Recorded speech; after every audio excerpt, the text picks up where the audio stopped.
Hello friends. तो आज का हमारा टॉपिक है पदार्थ विज्ञान, जिसमें हम उसके important topic and important question जो हैं उनको कवर करने वाले हैं। ठीक है, सबसे पहले देखते हैं इसमें दर्शन। दर्शन कैसे कहते हैं? दृश्यते यथार्थ तत्वम अनेन इति दर्शनम। अर्थात इसका अर्थ होता है किसी वस्तु का सारभूत तात्विक स्वरूप। यथार्थ तत्वों का मतलब होता है सारभूत तात्विक स्वरूप, जिसके द्वारा जाना जाता है वह क्या कहलाता है? दर्शन कहलाता है, किसी भी वस्तु का।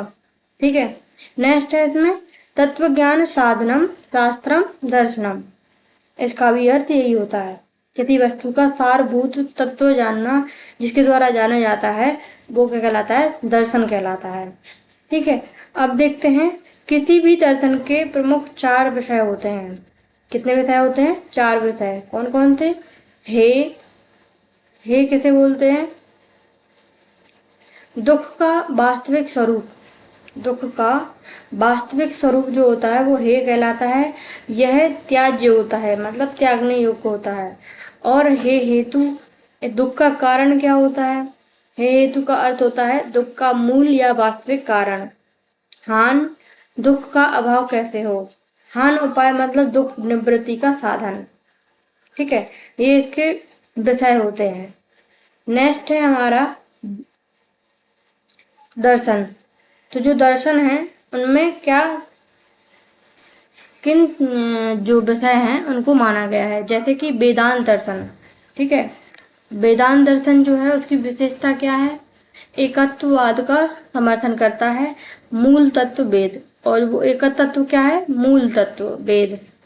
ठीक है, दूसरा है सांख्य और योग। सांख्य दर्शन और योग दर्शन जो है वो द्वैतवाद को का समर्थन करते हैं या मानते हैं।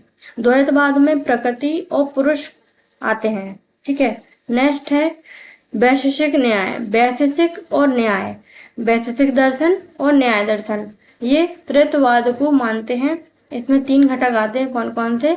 ईश्वर, जीवात्मा, प्रकृति। नेक्स्ट है मीमांसा दर्शन। तो मीमांसा दर्शन जो होता है वो त्रैतवाद को मानता है, परंतु इसके घटक जो होते हैं वो अलग होते हैं, जैसे कि अव्यक्त, पुरुष, प्रकृति।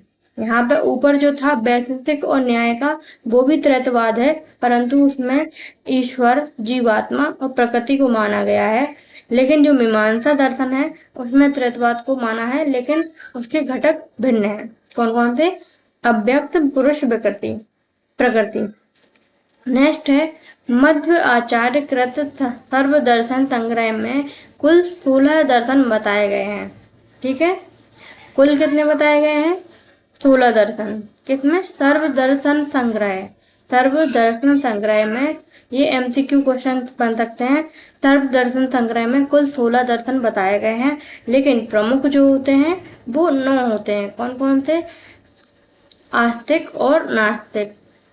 ठीक है, नेक्स्ट है हमारा दर्शन के प्रमुख विभाग।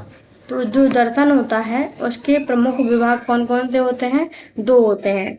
एक होता है आस्तिक दर्शन, दूसरा होता है नास्तिक दर्शन। जो आस्तिक दर्शन होता है वो वैदिक दर्शन कहलाता है, अर्थात वेदों का प्रमाण मानने वाला। जो वेदों को मानते हैं, परलोक या पुनर्जन्म में विश्वास रखते हैं, ईश्वर में श्रद्धा रखने वाले होते हैं। ठीक है, नेक्स्ट है हमारा नास्तिक दर्शन। नास्तिक दर्शन जो होता है वो अवैदिक दर्शन कहलाता है, अर्थात वेदों को प्रमाण न मानने वाला। वेद जो होते हैं उनको प्रमाण स्वीकार नहीं करते हैं, वेद को नहीं मानते हैं, परलोक में विश्वास न रखने वाले, ईश्वर की सत्ता नहीं मानते हैं, वो क्या कहलाते हैं? नास्तिक दर्शन कहलाते हैं। अब हम देखेंगे यहाँ पे चार्ट में आस्तिक दर्शन जो होता है वो वैदिक दर्शन कहलाते हैं। और कितने होते हैं? 6 होते हैं। कौन कौन से? एक होता है सांख्य दर्शन। ठीक है, सांख्य दर्शन, योग दर्शन, न्याय दर्शन, वैशेषिक दर्शन और पूर्व मीमांसा, उत्तर मीमांसा। ठीक है, 3 3 6 हुए। नेक्स्ट है इसकी अपन देखते हैं दर्शन, दर्शनकार और दर्शन के पर्यायी नाम। ये भी बहुत इम्पोर्टेंट टेबल है, उसमें से भी क्वेश्चन पूछ जाते हैं।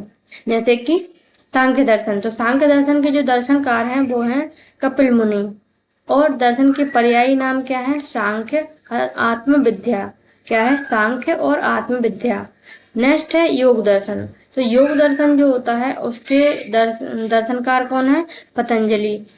और इनके जो दर्शन पर्यायी नाम है वो है पातंजल, सा ईश्वर, सांख्य। कौन कौन से? पातंजल और सा ईश्वर, सांख्य। नेक्स्ट है न्याय दर्शन, तो न्याय दर्शन जो होता है उसके दर्शनकार कौन है? उसके जो दर्शनकार हैं वो है गौतम। इसे किस नाम से भी जाना जाता है? अक्षपात, आन्वेक्षिकी विद्या, तर्क विद्या, वाद विद्या। ठीक है। नेक्स्ट है वैशेषिक दर्शन, वैशेषिक दर्शन के दर्शनकार है कणाद, और दर्शन पर्यायी नाम है औलुक्य, उलुक दर्शन। औलुक्य भी बोलते हैं और उलुक दर्शन भी बोलते हैं।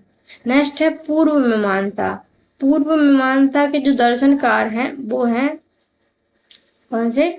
जैमिनी, और इसके दर्शन पर्यायी नाम है जैमिनी मीमांसा। नेक्स्ट है उत्तर मीमांसा, उत्तर मीमांसा के जो दर्शनकार हैं वो हैं व्यास जी, और इसके पर्यायी नाम होते हैं वेदांत दर्शन या सांकर दर्शन भी बोलते हैं। नेक्स्ट है हमारा नास्तिक दर्शन, तो नास्तिक दर्शन जो होते हैं उन्हें क्या बोलते हैं? अवैदिक दर्शन भी कहा जाता है। अवैदिक दर्शन जो होते हैं वो तीन होते हैं। कौन कौन से? दर्शन, दर्शनकार। दर्शन जो होता है जैसे चारवाक दर्शन, चारवाक दर्शन के जो दर्शनकार हैं वो हैं बाहस्पत्य और लोक आयत। ठीक है। जैन दर्शन या नेकांत दर्शन, नेकांत दर्शन या जैन दर्शन जो हैं उसके जो दर्शनकार हैं वो है वर्धमान महावीर। ठीक है। नेक्स्ट है बौद्ध दर्शन, बौद्ध दर्शन के दर्शनकार हैं गौतम बुद्ध। ठीक है। अब देखते हैं मध्व आचार्यकृत सर्व दर्शन संग्रह में वर्णित 16 दर्शनकार, 16 दर्शनकार कौन कौन से रहे हैं। तो सबसे पहले देखते हैं, इनके नाम बताए गए हैं चारवाक, बौद्ध, जैन, रामानुज, पूर्व प्रज्ञ, नाकुलिश, पाशुपत्य, शैव, प्रत्यभिज्ञा, रसीश्वर, वैशेषिक, न्याय, जैमिनीय, पाणिनीय, सांख्य, योग, शंकर, वेदांत रूप। इस प्रकार से कितने हुए? 16 दर्शनकार किसमें बताए गए हैं? मध्व आचार्य कृत सर्वदर्शन संग्रह में बताए गए हैं। नेक्स्ट है आयुर्वेद की दार्शनिक पृष्ठभूमि क्या है। तो आयुर्वेद की जो दार्शनिक पृष्ठभूमि है पाषाण भूमि, सृष्टि को लोक एवं शरीर को पुरुष कहा गया है। सृष्टि जो है उसको लोक कहते हैं और शरीर को पुरुष कहा गया है। इसका रेफरेंस है चरक शरीर के 5वें अध्याय में बताया गया है। नेक्स्ट है सृष्टि की उत्पत्ति, ऋग्वेद के 10वें मंडल में नासदीय सूक्त में वर्णन किया गया है। ऋग्वेद के 10वें मंडल में नासदीय सूक्त में वर्णन किया गया है। नेक्स्ट है भाष्यकार सायणाचार्य ने आदि तत्व को परमेश्वर कहा है। आदि तत्व जो होते हैं उनको, आदि तत्व मतलब जो होता है जिससे उत्पत्ति होती है, आदि। ठीक है, उसे परमेश्वर कहा है। नेक्स्ट है चारवाक दर्शन, चारवाक दर्शन जो होता है वो अपरलोकवादी है और अन्य समस्त भारतीय दर्शन परलोकवादी हैं। तो ये इम्पोर्टेंट है, जो चारवाक दर्शन होता है वो क्या है? अपरलोकवादी, मतलब परलोक की जो मान्यता है उसको वो स्वीकार नहीं करते हैं, इसलिए इसे क्या बोला गया है? अपरलोकवादी कहते हैं। अन्य समस्त भारतीय दर्शन जो हैं वो परलोकवादी हैं। ठीक है, परलोक में आस्था रखते हैं। नेक्स्ट है आस्तिक दर्शन। आस्तिक दर्शन जो होता है उसमें आते हैं सांख्य दर्शन। सांख्य दर्शन जो है उसकी रचयिता कौन है? कपिल मुनि। सांख्य दर्शन जो है उसके रचयिता हैं कपिल मुनि। और अनीश्वरवाद दर्शन, अनीश्वरवादी दर्शन है किंतु वेदों को प्रमाण माना है, इस कारण आस्तिक दर्शन है, ये ईश्वर को नहीं मानते हैं। सांख्य दर्शन की जो विशेषता है वो ये है, अनीश्वरवादी है और किंतु वेदों को प्रमाण मानते हैं, इसीलिए ये आस्तिक दर्शन कहलाता है। ठीक है। नेक्स्ट है सांख्य अर्थात सांख्य क्यों जो सांख्य दर्शन है, सांख्य दर्शन को सांख्य नाम क्यों रखा गया है, देखते हैं। 25 तत्वों का ज्ञान, इसमें 25 तत्वों का ज्ञान बताया गया है। जैसे प्रकृति और पुरुष मूलभूत तत्वों की संख्या बताने वाले हैं, ठीक है। आत्मा संबंधी सम्यक ज्ञान कराने वाले आत्मा से संबंधित सम्यक ज्ञान कराने वाला होता है ये दर्शन। ईश्वर की विभूति कराने वाला होता है। शुद्ध आत्म तत्व विज्ञान सांख्यम इत्यभिधीयते। सांख्य का अर्थ होता है अध्यात्म शास्त्र। क्या होता है, अध्यात्म शास्त्र। सांख्य को आद्य ऋषि कहा जाता है। सांख्य जो है उसको आद्य ऋषि कहा जाता है। श्वेत आश्वेतर उपनिषद में बताया गया है, ठीक है। नेक्स्ट है हमारा सांख्य संख्या। संख्या जो होती है वो बुद्धि कहलाती है। संख्या का अर्थ क्या कहलाता है, बुद्धि। और सांख्य का अर्थ होता है बुद्धिगम्य ज्ञान, बुद्धि के द्वारा प्राप्त ज्ञान, ठीक है। तो संख्या क्या है, बुद्धि है, और सांख्य क्या है, बुद्धिगम्य ज्ञान है। सांख्य में सांख्य जो शब्द है वो कैसे बना है, सम प्लस ख्या। तो संख्या, सांख्य जो है वो सम्यक ज्ञान प्राप्त कराने वाला। देखो इसमें जो सांख्य है, सांख्य के शाब्दिक अर्थ बताया गया है, सम्यक ज्ञान प्राप्त कराने वाला दर्शन क्या कहलाता है, सांख्य दर्शन कहलाता है। ये मीनिंग वर्ड पूछे जा सकते हैं इसमें एमसीक्यू बेस पे, ठीक है। नेक्स्ट है सांख्य दर्शन का सबसे प्राचीन ग्रंथ षष्टी तंत्र 60 अध्याय है। जिसमें षष्टी तंत्र है, जिसमें क्या है 60 अध्याय है, ठीक है। षष्टी तंत्र के आधार पर ईश्वर कृष्ण ने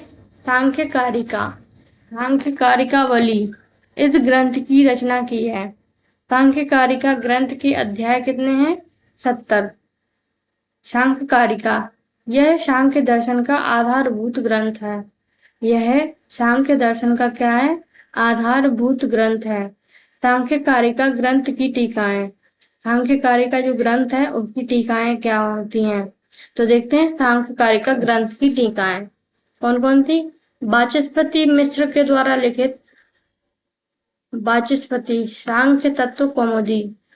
सांख्य तत्व कौमुदी किसकी रचना है, किसकी टीका है, वाचस्पति मिश्र की, ठीक है। सांख्य प्रवचन भाष्य विज्ञान भिक्षु की रचना है, टीका है। और माठर वृत्ति सभी टीकाओं में प्राचीन टीका है। कौन सी, माठर वृत्ति किसकी है, माठर की। नेक्स्ट है कपिल मुनि का शिष्य। तो कपिल मुनि का शिष्य कौन है, आसुरी, और आसुरी का शिष्य है पंचशिख, ठीक है। कपिल मुनि कौन थे, सांख्य दर्शन के रचयिता, ठीक है। तो कपिल मुनि के शिष्य कौन है, आसुरी, और आसुरी के शिष्य कौन है, पंचशिख। पंचशिख ने सांख्य दर्शन का विस्तार किया है, ठीक है। इन्होंने रचना की है कपिल मुनि ने, लेकिन विस्तार किसने किया है, पंचशिख ने, ठीक है। नेक्स्ट है सांख्य सिद्धांत। तो सांख्य दर्शन किन सिद्धांतों को मानता है, सबसे पहले देखते हैं प्रकृति पुरुष सिद्धांत। प्रकृति पुरुष सिद्धांत सांख्य का द्वैतवाद, सांख्य द्वैतवाद का समर्थन करता है ना, इसलिए विश्व के मूल में अनादि, विश्व का जो मूल है उसमें अनादि शाश्वत दो तत्व होते हैं। कौन कौन से, त्रिगुणात्मक प्रकृति और चेतन पुरुष। कौन कौन से माने इन्होंने, त्रिगुणात्मक प्रकृति और चेतन पुरुष को माना, चेतन पुरुष प्रकृति, चेतन पुरुष माना है। प्रकृति एवं पुरुष दोनों तत्व मूलतः भिन्न होते हैं। इन्होंने बताया है कि जो प्रकृति है और पुरुष है, दोनों तत्व क्या है, मूलतः भिन्न होते हैं, ठीक है। जैसे पुरुष द्वारा प्रकृति से अपने भिन्नत्व का बोध होता है, पुरुष के द्वारा प्रकृति से अपने भिन्नत्व का बोध होता है। बोध करना मोक्ष कहलाता है, मोक्ष कैवल्य, और यही परम पुरुषार्थ है, ठीक है। कहने का तात्पर्य केवल इतना है कि जो पुरुष और प्रकृति है, प्रकृति और पुरुष तत्व जो होते हैं दोनों मूलतः भिन्न होते हैं। अभी नेक्स्ट में देखेंगे कि किस आधार पर बोला गया है ये, ठीक है। नेक्स्ट है सांख्य दर्शन अनुसार सृष्टि उत्पत्ति क्रम। सांख्य दर्शन के अनुसार सृष्टि उत्पत्ति का क्रम क्या है? सृज्यते अनेन इति सृष्टि। ठीक है। सत्व रजस तमसाम साम्य अवस्था प्रकृति। सत्व रजस तम, ये जो 3 गुण बताए गए हैं कौन कौन से? सत्व रज तम, इन तीनों में साम्य अवस्था ही क्या कहलाती है? प्रकृति कहलाती है। नेक्स्ट है पंचविंशति गण। पंचविंशति गण मतलब 25 मूलभूत तत्व माने गए हैं। इसमें कितने माने गए हैं? 25 मूलभूत तत्व माने गए हैं। कौन कौन से? प्रकृति, महान, अहंकार, पंच तन्मात्रा, 10 इंद्रिय, पंच महाभूत, मन और पुरुष। ठीक है, टोटल कितने हो गए? 25। नेक्स्ट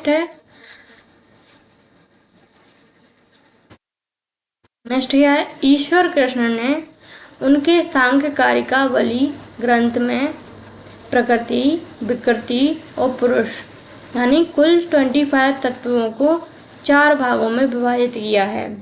ठीक है, ईश्वर कृष्ण जो हैं उन्होंने उनके सांख्य कारिकावली, हाँ, ये जो सांख्य कारिकावली ग्रंथ है वो किसका है? ईश्वर कृष्ण का है।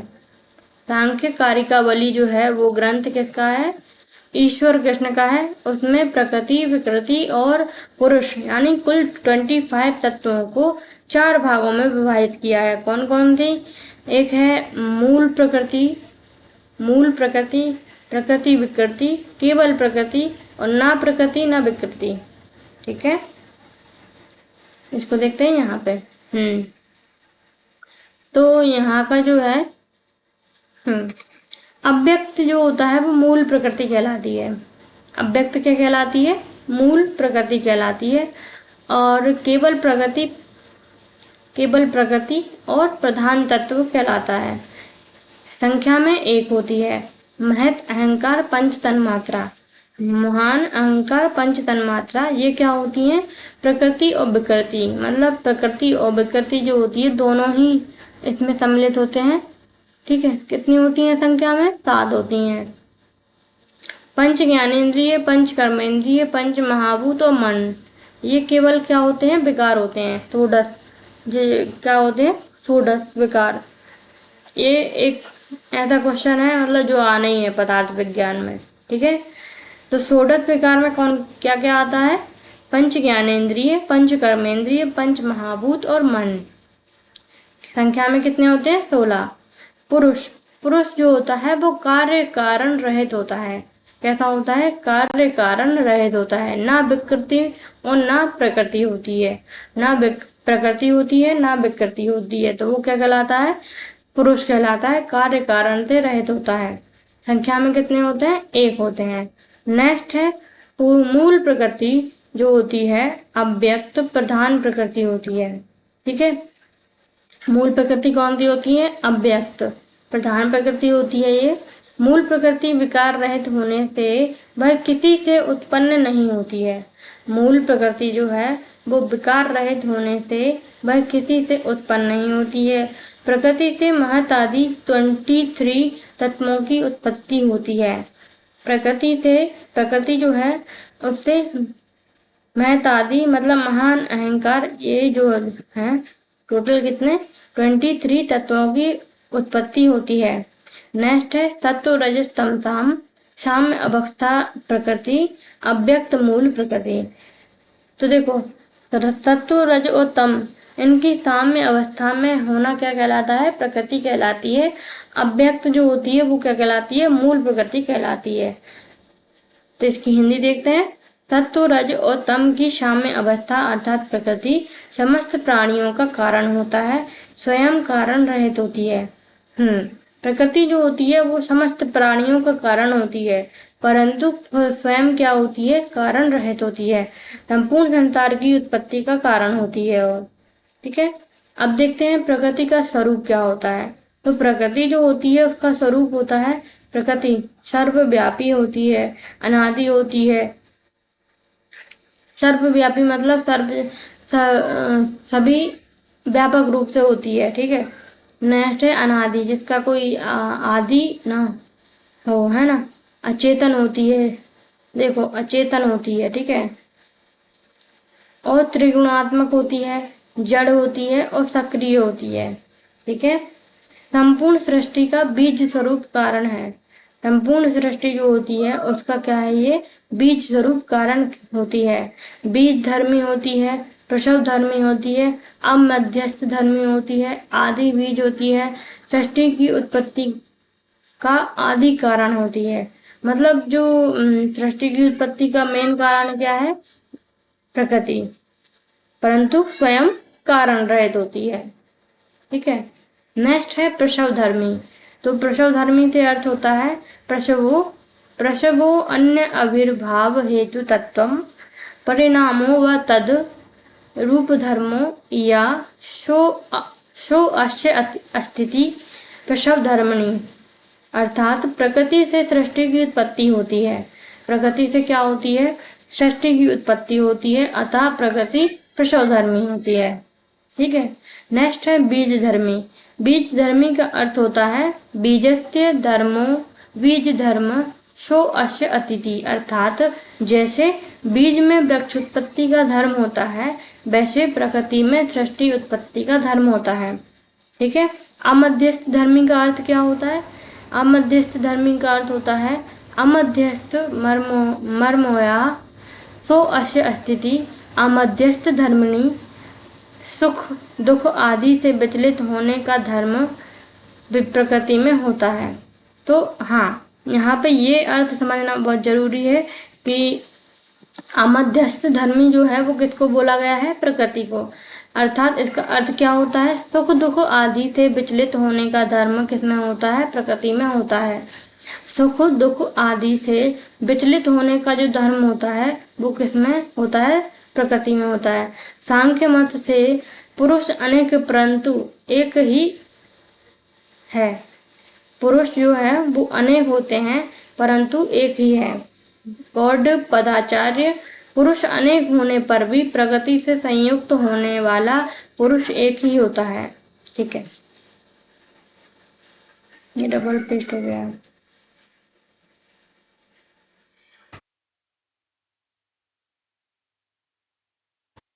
यहाँ नेक्स्ट देखते हैं सृष्टि उत्पत्ति का कारण। तो जो सृष्टि उत्पत्ति का कारण है त्रिगुणात्मक प्रकृति, ठीक है। एक मिनट,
तो नेक्स्ट हम देखते हैं क्या देखा है, सृष्टि उत्पत्ति का कारण।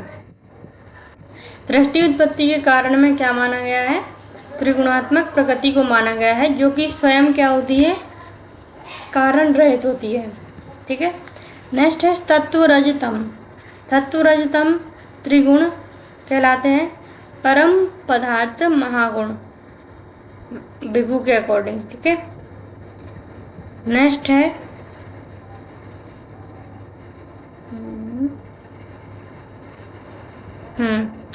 सत्व की विशेषताएं बताई जा रही हैं यहाँ पे। सत्व गुण जो होता है उसके लिए श्लोक हैं, कौन कौन से, प्रीति प्रीति विशदात्मक प्रकाश प्रवृत्ति नियम अर्था अन्योन अन्य अभिभाव आश्रय जनन मिथुन वृत्त्यश्च गुणा, ठीक है। नेक्स्ट है सत्व लघु प्रकाशकम इष्ट उपष्टम्भकम चलम च रजः गुरु त्वर्णक में तम प्रदीप वच्चार्थो व्रति, ये श्लोक यहाँ पे जो है वो इम्पोर्टेंट है।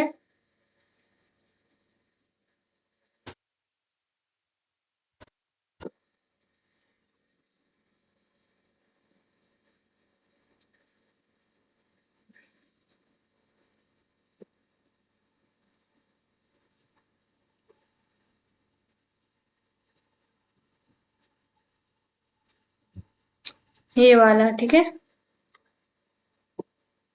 नेक्स्ट है सत्वं सुखे संजायति रजः कर्माणि भारत ज्ञानम आवृत्य तु तमः प्रमादे संजयुत्यतः, ठीक है। कर्मणा सकृत्स्याहुः सात्विकम निर्मलम फलम रजस्तु फलम दुखम ज्ञानम तमसा फलम। तो इसका जो हिंदी बताई गई है उस चार्ट में बताई गई है कि जो सत्व होता है वो क्या होता है, प्रीति, सुख, लघु और प्रकाशक गुण होते हैं इसमें। और जो रज होता है वो आप्रीति होती है, आप्रीति, दुख और प्रवृत्ति यानी संचालनकारी होता है। तम में क्या गुण होते हैं, विषाद गुण युक्त होता है और मोहात्मक, नियमन या नियंत्रणकारी होता है, ठीक है। नेक्स्ट है,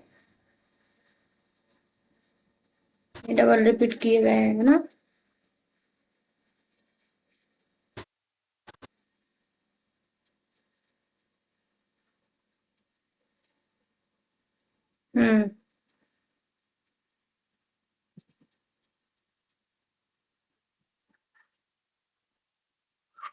तो सत्व जो होता है,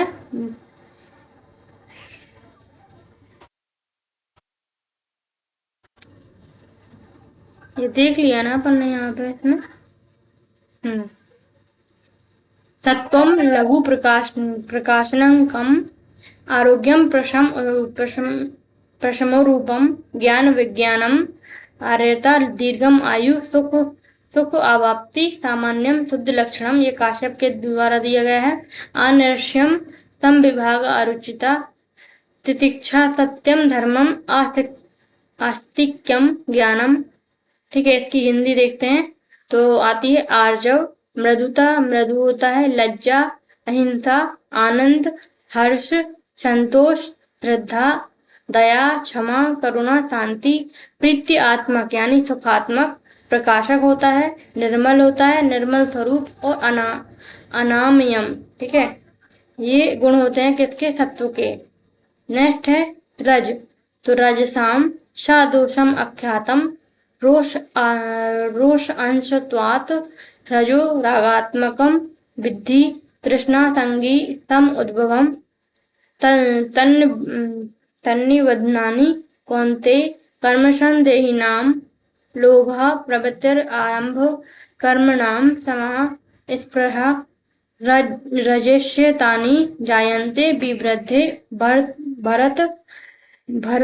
भरत सभा राजस्तस्तु दुख बहुलता अटन शीलता आधृति अहंकार अनृतिक त्वम कारुण्यम दंभो मानो हर्ष काम क्रोधश्च। इसकी हिंदी देखते हैं।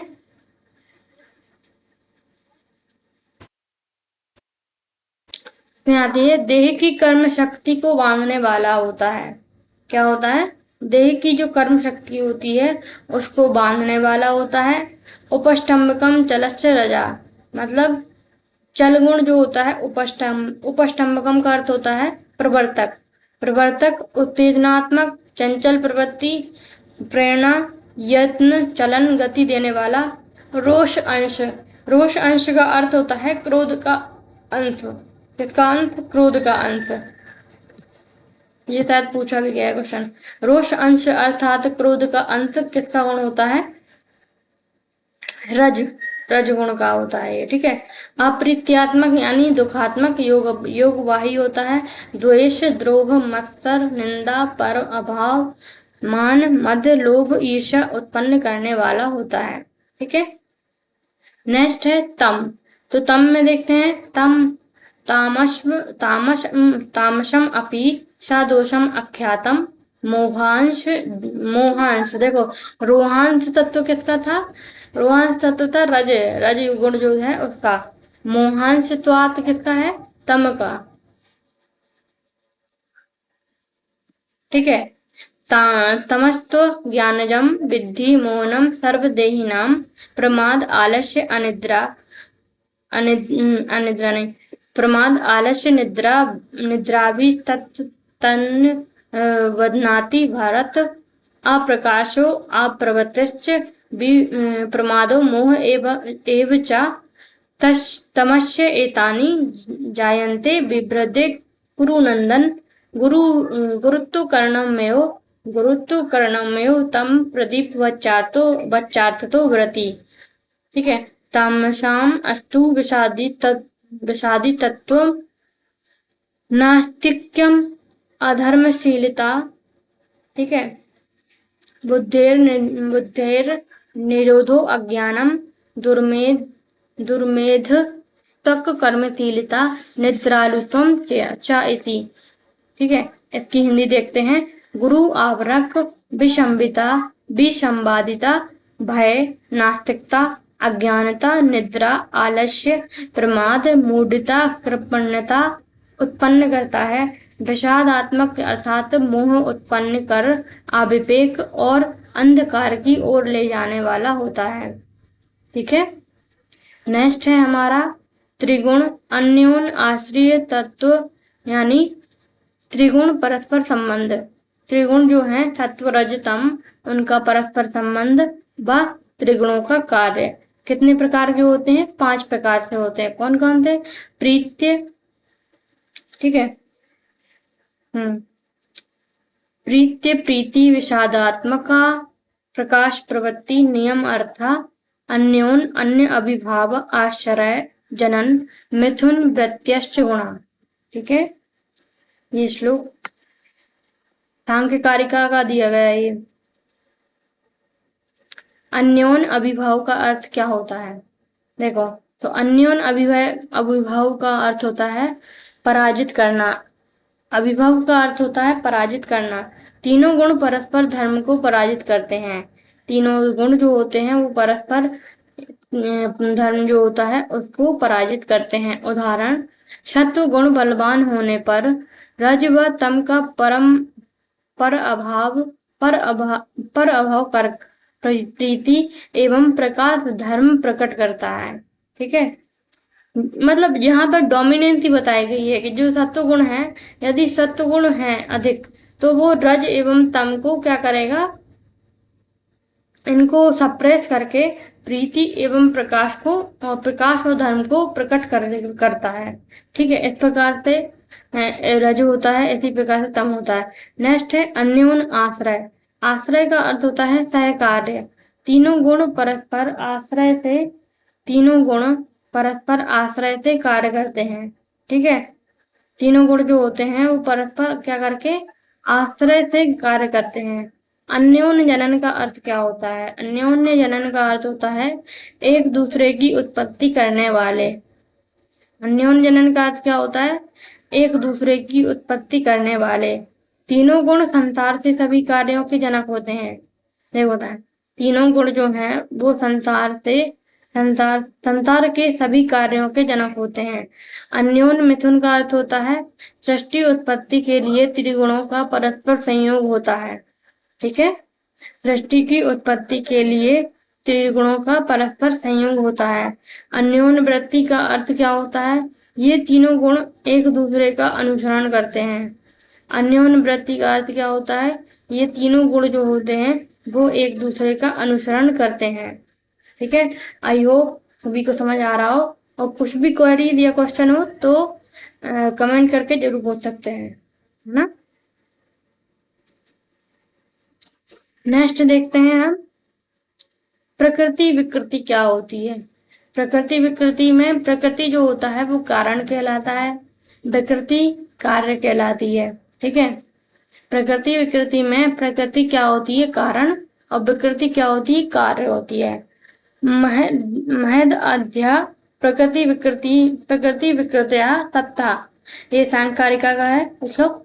इसमें देखते हैं कि प्रकृति विकृति कितनी होती है, 7 होती हैं। अपन ने चार्ट में भी देखी थी ऊपर, ठीक है। केवल विकृति कितनी होती है, 16 प्रकार की। तो प्रकृति विकृति कितनी है, 7। कौन कौन सी, महत, अहंकार, पंच, तन्मात्रा, ठीक है। इन 7 तत्वों में प्रकृति विकृति ये दोनों धर्म होते हैं। प्रकृति विकृति ये दोनों क्या होते हैं, धर्म होते हैं। महत बुद्धित्व कहलाता है, महत या बुद्धित्व, महत बुद्धि कहलाती है। आसुरी, मति, ख्याति, ज्ञान, प्रभा, प्रज्ञा प्रकृति से उत्पत्ति होती है। क्या होती है, प्रकृति से उत्पत्ति होती है, ठीक है।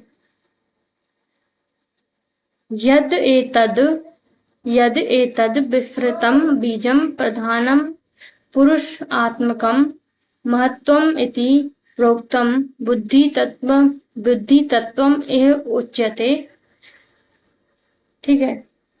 नेक्स्ट है अध्यावसायो बुद्धि धर्मो ज्ञानम विराग ऐश्वर्यम सात्विकम एतद रूपम तामसम अस्म द्विपर्यस्तम। सांख्यों ने महत्त्व का त्रिविध अंतःकरण में भी महत, अहंकार, मन समावेश किया है।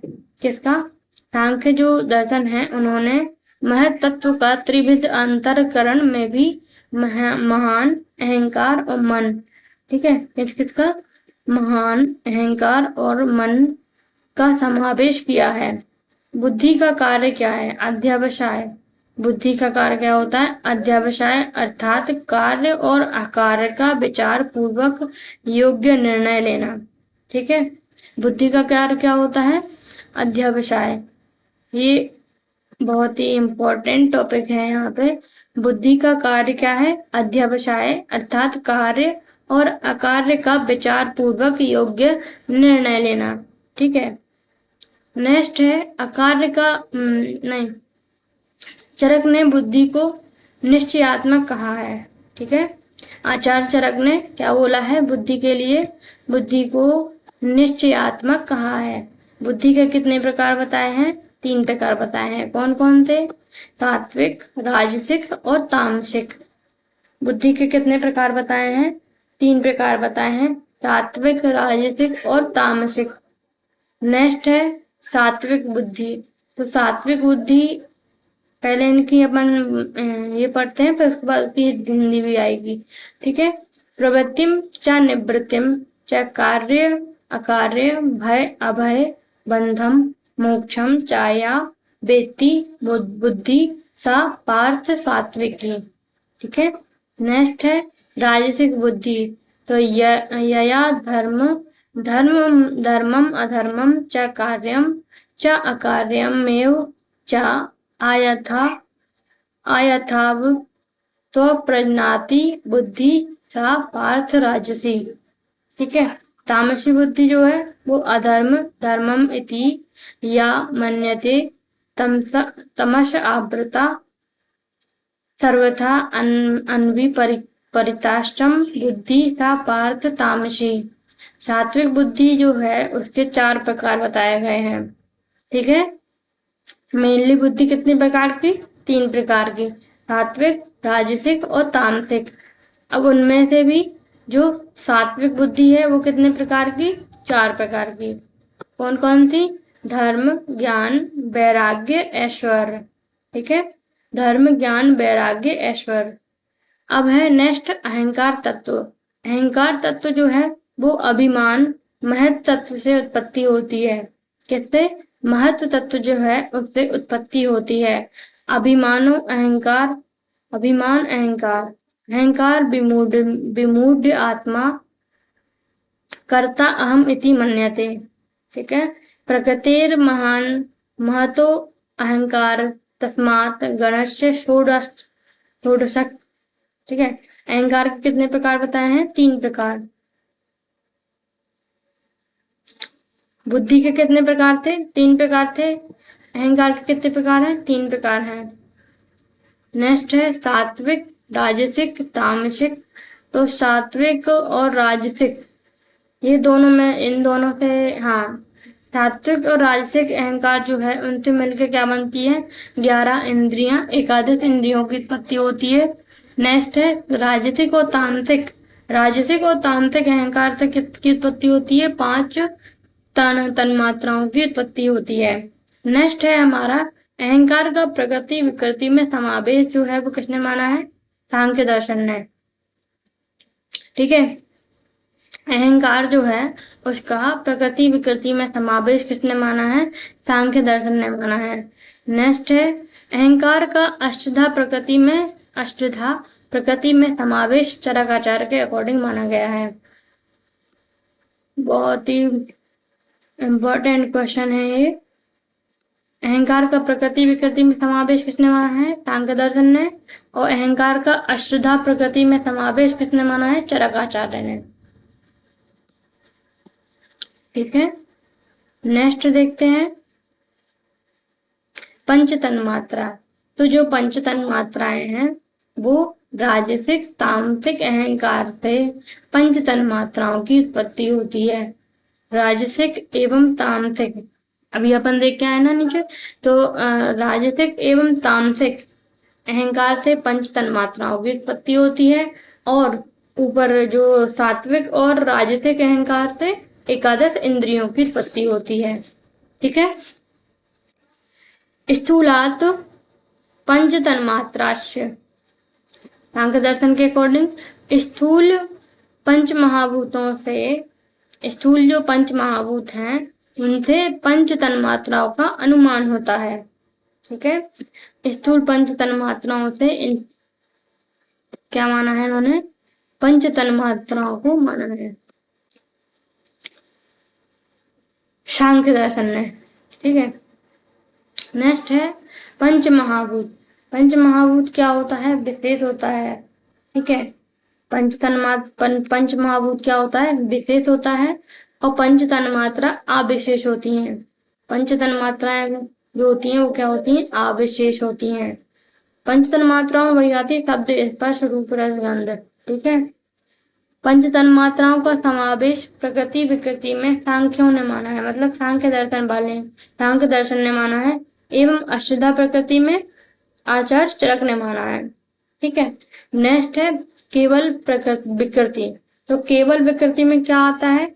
षोडश विकार, मतलब ओनली विकार। ओनली विकार में षोडश विकार आते हैं। कौन कौन से? पंच ज्ञानेंद्रिय, पंच कर्मेंद्रिय, पंच महाभूत, मन। ये टोटल कितने हो जाते हैं? 16।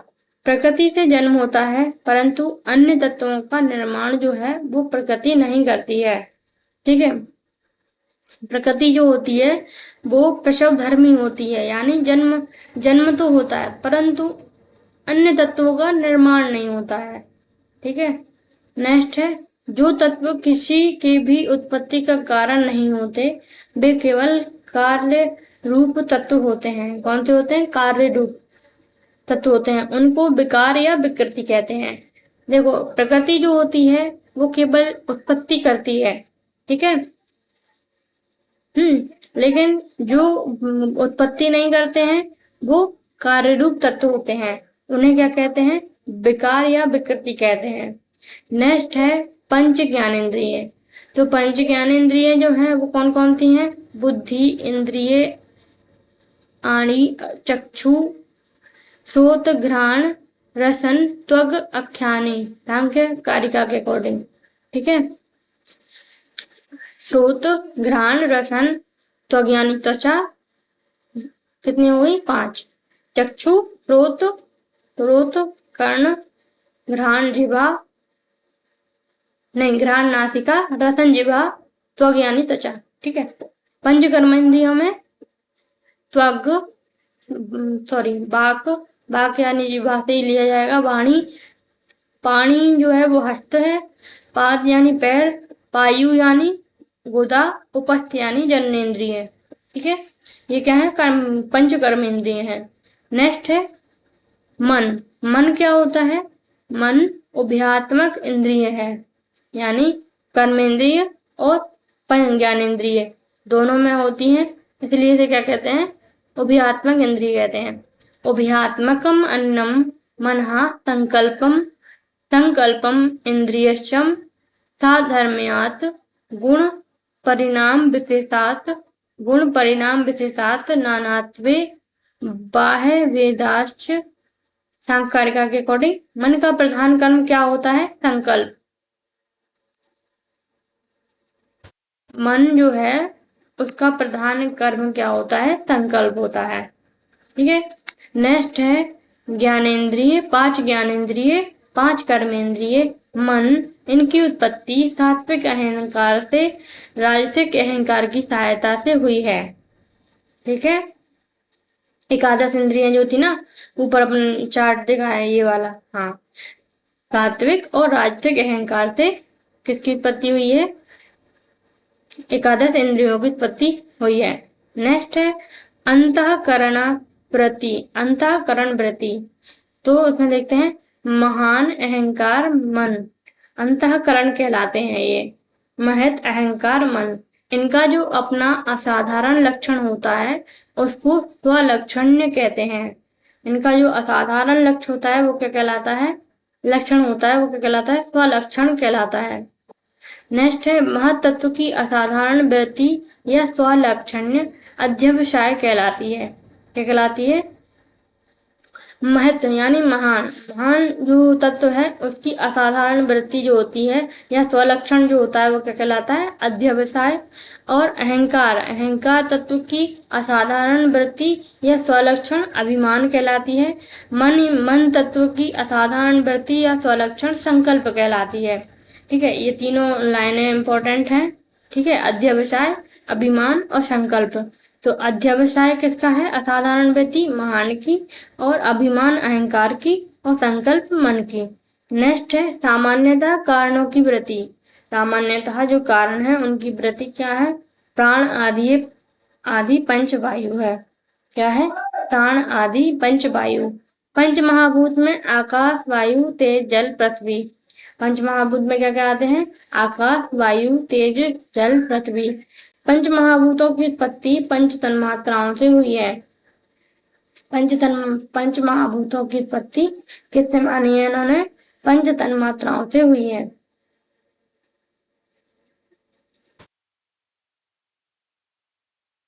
एक मिनट।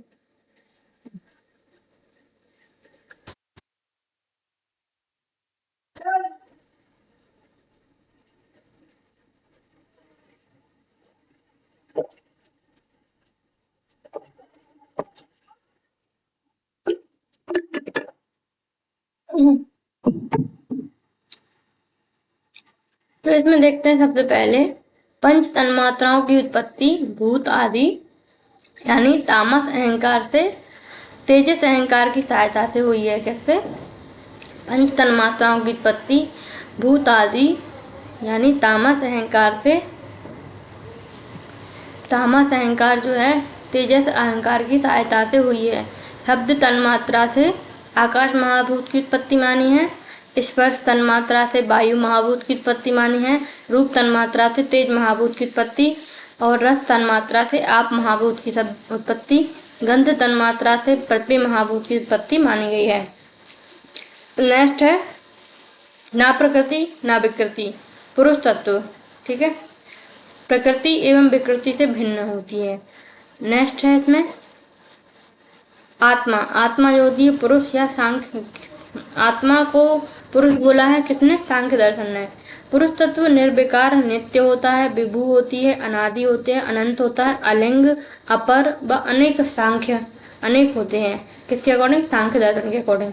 पुरुष प्रत्येक व्यक्ति का चैतन्य ज्ञान ग्रहण करने वाला तत्व, त्रिगुणों की प्रकृति, त्रिगुण जो है उनकी प्रकृति, वृत्ति का ज्ञाता, परंतु स्वयं निर्गुण और अनेक होता है। परंतु स्वयं कैसा होता है? निर्गुण और अनेक होता है। पुरुष तत्व का सत्ता प्रमाण क्या है? इसमें देखते हैं संहत पर अर्थत्वात् त्रिगुण आदि विपर्य अधिष्ठानात् पुरुषो अस्ति भोक्तृभावात् केवल्यार्थ प्रवृत्तिश्च सांख्यकारिका के अकॉर्डिंग। नेक्स्ट है इसमें संहत पर अर्थत्वात्। संगठित अर्थ से दूसरों के लिए कारण है। क्या है? संगठित अर्थ से दूसरों के लिए कारण। त्रिगुण आदि विपर्यात। त्रिगुण आदि विपर्यात प्रकृति से भिन्न होता है। क्या होता है? प्रकृति से भिन्न है। अधिष्ठानात् सृष्टि में अथवा शरीर में चैतन्यता का कारण है। चैतन्यता का लक्षण। पुरुष तत्व की अधिष्ठान के बिना नहीं हो सकता है। पुरुष तत्व के अधिष्ठान के बिना नहीं हो सकता है। नेक्स्ट है इसमें भोक्तृ भावात। संसार का भोक्ता पुरुष है। संसार का जो भोक्ता है वो क्या है? पुरुष है। केवल्यार्थ प्रवतेश्च सृष्टि की उत्पत्ति, सृष्टि के दुख की मुक्ति के लिए, सृष्टि के जो दुख हैं उनकी मुक्ति के लिए साक्षी है। पुरुष तत्व की अनेकत्व सिद्धि। पुरुष तत्व जो है उसकी अनेकत्व सिद्धि। जनन मरण करणान प्रतिनियम नियम आद्य उपयोगवत प्रपतेश्च पुरुषम बहुत्वम सिद्धम त्रैगुण्य विपर्याच्यव सांख्य कारिका के अकॉर्डिंग बताया गया है ये। ठीक है, इसका देखते हैं यहाँ पे पुरुष का धर्म एवं स्वरूप क्या होता है। इसके लिए श्लोक बोला गया है कि तस्माच्च विपर्यासात् सिद्धम साक्षी त्वमस्य पुरुषस्य केवल्यम मध्यस्थतम दृष्टात्व कर्त भावाश्च। ठीक है, प्रकृति के पश्चात प्रमुख तत्व पुरुष है। प्रकृति के पश्चात जो प्रमुख तत्व है वो पुरुष है। पुरुष चेतन। देखो, पुरुष की जो विशेषताएं बताई गई हैं वो है कौन कौन थी। पुरुष कैसा होता है? चेतन, दृष्टा, साक्षी, ज्ञाता, अनादि, निर्गुण, निष्क्रिय, प्रत्येक शरीर में भिन्न, अभिधर्मी, अप्रसवधर्मी, मध्यस्थ धर्मी होता है। ठीक है, अब नेक्स्ट हम देखते हैं यहाँ पे सांख्य दर्शन के अकॉर्डिंग सृष्टि का विकास क्रम। सांख्य दर्शन जो है उसके अकॉर्डिंग सृष्टि का विकास क्रम क्या है? मूल प्रकृति प्लस पुरुष। मूल प्रकृति प्लस पुरुष जो है, मूल प्रकृति और पुरुष दोनों मिलकर क्या बनाते हैं? महान, अहंकार। महान को ही महत या बुद्धि बोलते हैं। अहंकार, ठीक है, अहंकार से क्या होता है? अहंकार कितने प्रकार का होता है? 3 प्रकार का। कौन कौन सा? वैकारिक, तेजस, भूतादि। तो मतलब सात्विक, राजसिक और तामसिक। अब अपन देखते हैं कि जो सात्विक और राजसिक जो अहंकार है उससे क्या बनती हैं? एकादश इंद्रिय। और राजसिक और तामसिक अहंकार से पंच तन्मात्राओं का निर्माण होता है, जिसमें इसमें चार्ट में देखते हैं स इंद्रिय सृष्टि, स इंद्रिय सृष्टि यानी पंच ज्ञान इंद्रियां, पंच कर्मेंद्रियां और मन। ठीक है, नेक्स्ट है पंच तन्मात्रा। तो पंच तन्मात्रा क्या होती है? निर इंद्रिय सृष्टि होती है। क्या होती है? निर इंद्रिय सृष्टि। इसमें क्या आती है? पंच तन्मात्राएं आती हैं, और उन्हीं पंच तन्मात्राओं से क्या होती है? पंच महाभूत की उत्पत्ति होती है। ठीक है, नेक्स्ट है हमारा सृष्टि उत्पत्ति विषयक अंध पंगु न्याय। अब यहाँ पे हम देखते हैं कि जो प्रकृति है, पुरुष है, उसमें विशिष्टता क्या क्या है। तो सबसे पहले देखते हैं प्रकृति एवं पुरुष के संयोग से किसकी उत्पत्ति होती है? सृष्टि की उत्पत्ति होती है, जिसमें से प्रकृति जो है वो अंध है। ठीक है, प्रकृति जो है अंध यानी जड़ है। ठीक है, और नहीं, एक मिनट, प्रकृति अंध है, पुरुष पंगु है। प्रकृति जो है वो अचेतन, ठीक है, हाँ, अचेतन होने से अंध होती है। अचेतन है, अचेतन होने से क्या होती है? अंध होती है। पुरुष चेतन परंतु अकर्ता या निष्क्रिय होने से पंगु कहलाता है। ठीक है, ये याद रखना है, ये डेफिनेशन जो है, मतलब प्रकृति अंध क्यों है? क्योंकि वह अचेतन है। ठीक है, और पुरुष चेतन है परंतु अकर्ता होने से, निष्क्रिय होने से पंगु है। ठीक है, केवल प्रकृति अथवा केवल पुरुष तत्व से, केवल प्रकृति तत्व से और केवल पुरुष तत्व से सृष्टि की उत्पत्ति नहीं होती है। ठीक है, सृष्टि उत्पत्ति के लिए दोनों तत्वों का संयोग आवश्यक होता है। सृष्टि उत्पत्ति के लिए क्या होता है? दोनों तत्वों का संयोग होना आवश्यक होता है। नेक्स्ट है, यहाँ पे देख रहे हैं लिंग शरीर। तो लिंग शरीर जो है वो सूक्ष्म शरीर होता है। इसमें टोटल 18 तत्वों का संयोग होता है। ठीक है। वो 18 तत्व कौन कौन से हैं? तत्व में 18 तत्वों में महान तत्व, अहंकार, मन, 10 इंद्रियां और 5 तन्मात्राएं। ये क्वेश्चन पूछा ही जाता है कि सूक्ष्म तरीके से कहते हैं या लिंग तरीके से कहते हैं, उसके घटक कितने होते हैं, घटकों के नाम पूछे जाते हैं। ठीक है, तो इसमें लिंग शरीर होता है वो सूक्ष्म शरीर कहलाता है। सूक्ष्म शरीर में कितने घटक होते हैं? 18 घटक होते हैं। कौन कौन से? महान, अहंकार, मन, इंद्रियां और तन्मात्राएं। अब देखते हैं प्रकृति पुरुष में तत्वों का साधर्म्य और वैधर्म्य, मतलब समानता और असमानता, ऐसा कंपैरिजन है। तो प्रकृति पुरुष साधर्म्य, प्रकृति पुरुष वैधर्म्य। तो साधर्म्य में देखते हैं दोनों अनादि होते हैं, अनंत होते हैं, अलिंग, नित्य, अपर, सर्वगत होते हैं। अब देखते हैं प्रकृति पुरुष में वैधर्म्य। तो प्रकृति पुरुष में वैधर्म्य क्या है? प्रकृति जो है वो एक है, अचेतन है, त्रिगुणात्मक है, बीज धर्मिणी है, प्रसव धर्मिणी है, अमध्यस्थ धर्मिणी। ठीक है, अमध्यस्थ धर्मिणी है, अविवेकी है और विषय है, सामान्य है। पुरुष जो होता है वो बहु यानी अनेक है, चेतन है, निर्गुण है, अबीज धर्मी होता है, अप्रसव धर्मी होता है, मध्यस्थ धर्मी यानी सुख दुख से रहित होता है। देखो, मध्यस्थ धर्मी का अर्थ क्या होता है? मध्यस्थ धर्मी का अर्थ होता है सुख दुख से रहित। ठीक है, लेकिन जो प्रकृति होती है वो क्या होती है? अमध्यस्थ धर्मी, यानी ये रहित है तो वो युक्त होगी, कर ऐसा ही है ना। सुख दुख से सहित यानी ये सुख दुख से युक्त कौन है? प्रकृति या अमध्यस्थ धर्मिणी। और मध्यस्थ धर्मिणी का अर्थ होता है सुख दुख से रहित। पुरुष कैसा होता है? विवेकी होता है, आविषय और असामान्य होता है। ठीक है, आज के लिए इतना ही। नेक्स्ट देखेंगे नेक्स्ट वीडियो में। कोई भी क्वेश्चन हो कमेंट करके पूछ सकते हैं। ठीक है, थैंक यू।